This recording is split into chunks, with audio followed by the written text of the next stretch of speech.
Hello viewers, আশা করি আপনারা সকলে ভালো আছেন। আজকে আমি কিছু নিয়মাবলী নিয়ে আজকে আমি হাজির হয়েছি। আজকে আমি যেটা নিয়ে আলোচনা করব সেটা হচ্ছে আপনারা সকলেই রিটার্ন ফর্ম পূরণের ক্ষেত্রে অনুসরণীয় নির্দেশাবলী আপনারা সকলেই মেনে চলুন।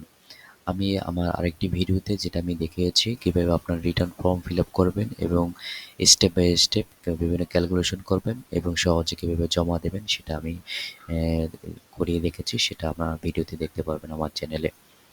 আসুন আমরা জেনে নেই কিছু অনুশীলন নির্দেশাবলী রয়েছে সেগুলো।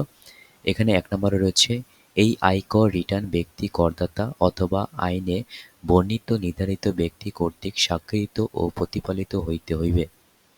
প্রযোজ্য ক্ষেত্রে সংযুক্ত করুন। ক.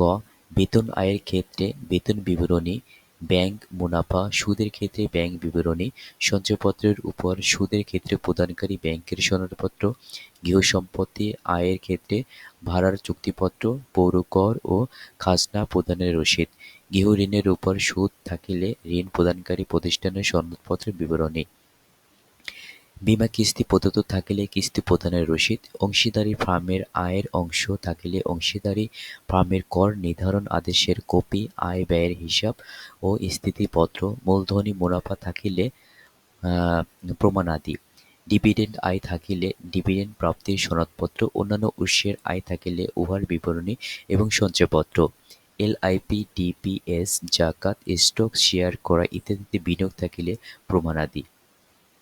খ. সংশ্লিষ্ট তফসিল অনুযায়ী অবচয় দাবি সম্বলিত অবচয় বিবরণী। ঘ. আয়কর আইন ২০২৩ অনুযায়ী আয় পরিগণনা প্রযোজ্য ক্ষেত্রে। ৩ নম্বর পৃথক বিবরণী সংযুক্ত করুন। ক. করদাতার স্ত্রী বা স্বামী করদাতা না হইলে নাবালক সন্তান নির্ভরশীলের নামে কোনো আয় থাকিলে। খ. সংশ্লিষ্ট তফসিল এবং এসআরও অনুযায়ী কর অব্যাহতি প্রাপ্ত ও করমুক্ত আয়ের বিবরণ। গ. আয়কর আইন ২০২৩ এর ষষ্ঠ তফসিলের অংশ ১ অনুযায়ী ঘোষিত কর অব্যাহতি প্রাপ্ত আয়। দাখিলকৃত দলিল প্রতাদি করদাতা অথবা করদাতা ক্ষমতাপ্রাপ্ত প্রতিনিধি কর্তৃক স্বাক্ষরিত হইতে হইবে। ৫ নম্বর নিম্নবর্ণিত তথ্য প্রদান করুন। করদাতা অংশীদার হইলে টিআইএন সহ ফার্মের নাম ও ঠিকানা, করদাতা পরিচালক হইলে কোম্পানিসমূহের টিআইএন সহ নাম ও ঠিকানা। ৬ নম্বর করদাতার নিজের, স্ত্রী বা স্বামীর যদি তিনি করদাতা না হন, নাবালক সন্তান এবং নির্ভরশীলদের সম্পদ ও দায় বিবরণী আইডি ১০-বি ২০২৩ অনুসারে প্রদর্শন করিতে হইবে। করদাতা বা তাহার আইনানুগ প্রতিনিধির স্বাক্ষর বাধ্যতামূলক।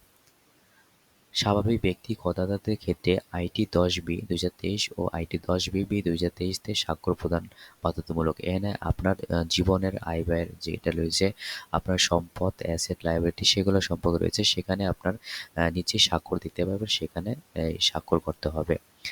৯ নাম্বার স্থান সংকুলান না হইলে প্রয়োজনে পৃথক কাগজ ব্যবহার করা যাইবে। এইগুলো হচ্ছে আপনার যখন রিটার্ন ফর্ম পূরণ করবেন তখন আপনার এই নির্দেশাবলী অবশ্যই ফলো করতে হবে। যারা আমার এই চ্যানেলে নতুন রয়েছেন তারা আমার চ্যানেলটি সাবস্ক্রাইব করে আমার পাশে থাকুন এবং আমার নতুন নতুন ভিডিও আপনারা দেখে কিছু রিটার্ন ফর্মের কীভাবে আপনারা ফিল আপ করবেন সেটা আপনারা জানতে পারবেন। আশা করি আপনারা আমার চ্যানেলটি সাবস্ক্রাইব করে আমার পাশে থাকবেন। Thank you.